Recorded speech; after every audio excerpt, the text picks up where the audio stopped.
আবু নাসির সালাহউদ্দিন ইউসুফ ইবনে আইয়ুব, যিনি সালাহউদ্দিন আইয়ুবী নামে প্রসিদ্ধ, মিশর ও সিরিয়ার প্রথম সুলতান ও আইয়ুবীয় রাজবংশের প্রতিষ্ঠাতা।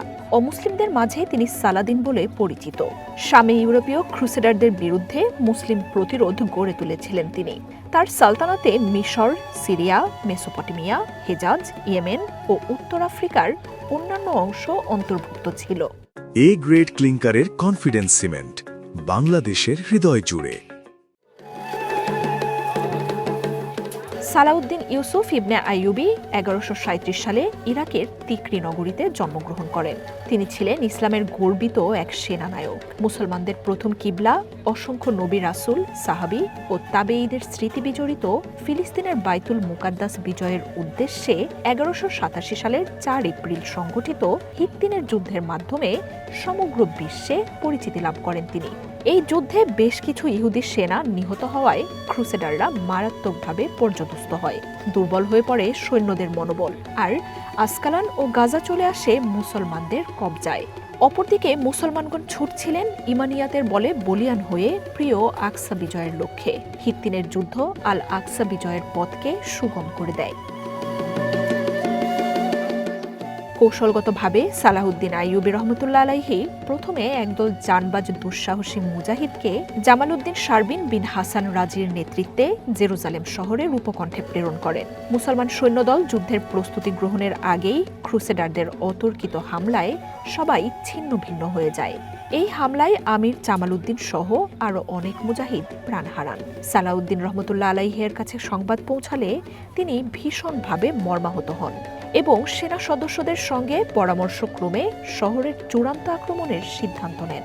সিদ্ধান্ত অনুযায়ী আইয়ুবী বাহিনী ক্রুসেডারদের দুর্গ রক্ষাকারী বাহিনীর প্রতি প্রবলভাবে মিনজানিকের গোলাবর্ষণ এবং মুষলধারে তীর বর্ষণ করতে থাকে, যাতে করে প্রতিরোধকারীরা তাদের অবস্থান থেকে সরে যায়। গোলাবর্ষণের সঙ্গে সঙ্গে একদল জানবাজ মুজাহিদ সীমানা প্রাচীরের কাছে পৌঁছাতে সক্ষম হন এবং তারা ১২ দিন জেরুজালেম অবরোধ করে রাখেন।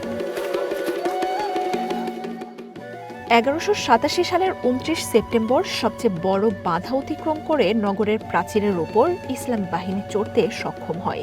নগর প্রাচীরে উঠেই মুজাহিদগণ ইসলামী পতাকা উড্ডীন করেন। কালিমার পতাকা উঠতে দেখে নগর রক্ষাকারী বাহিনী এই কথা বিশ্বাস করে নেয় যে আর মুসলিম বাহিনীকে প্রতিরোধ করা সম্ভব নয়।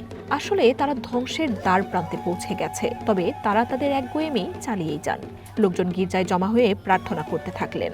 কিন্তু ক্রুসেডাররা এহেন পরিস্থিতিতে মুসলমান সৈন্যদলের উপর আক্রমণ করলে তারা নাস্তানাবুদ হয়ে যাওয়ার শঙ্কায় অস্ত্র উত্থাপন করা থেকে বিরত থাকে এবং ২৬ রজব ৫৮৩ হিজরি ক্রুসেডাররা সালাহউদ্দিন আইয়ুবী রহমতুল্লাহ আলাইহির কাছে নিজেদের অস্ত্র সমর্পণ করে সবাই আত্মসমর্পণ করে।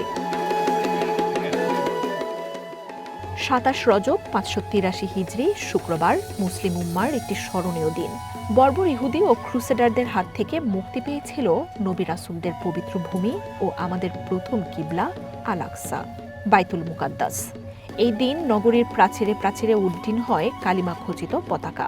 বাইতুল মুকাদ্দাস বিজেতা সালাহউদ্দিন আল আইয়ুবী রহমতুল্লাহ আলাইহি মসজিদে প্রবেশ করে সর্বপ্রথম জুমার নামাজ আদায় করেন এবং আল্লাহর দরবারে শুকরিয়া জ্ঞাপন করেন।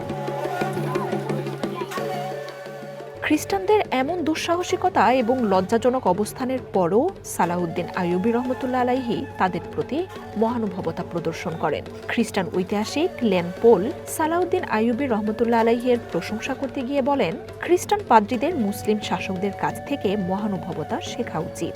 ইতিহাসে সুলতান সালাহউদ্দিন আইয়ুবী রহমতুল্লাহ আলাইহি ও অন্যান্য মুসলিম শাসকগণ মহানুভবতার অনুপম দৃষ্টান্ত স্থাপন করে গেছেন।